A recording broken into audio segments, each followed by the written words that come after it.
Wata rayuwa mun shige ta a yanzu dufa mai sauya mai haƙi magaci a sanni yayi nasara. Wata rayuwa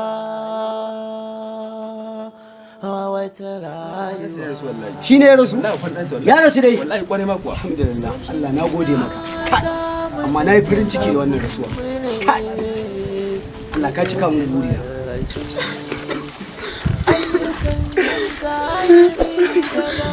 Hafi ka ba ya ƙona ya haƙuri. Abin wasu yana cikin harka take ɗan jagulle ni.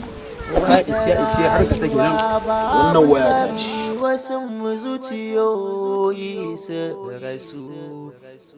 Kwace dan fara ba mu tausayi junan mu. Dube ni da kyau, wallahi ko zan yi soyayya ba da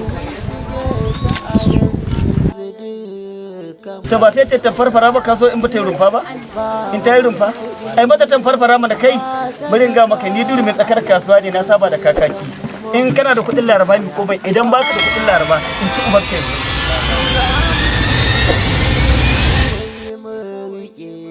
Allah dan annabi Alhaji me yasa baka kyauta baka sadaka Alhaji saboda Allah akwai Allah mu bi rayuwa a sanni sai Jaburu haka ka zama?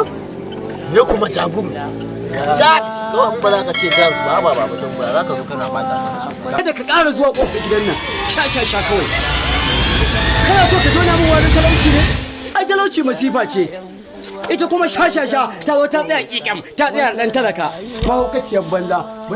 na zo ne domin in maka last warning akan Salma ka fita daga rayuwar Salma idan ba haka ba wallahi zaka ga yakin da baka taba gani ba saboda ni ba karamin hatsabibi bane kawai tuba ne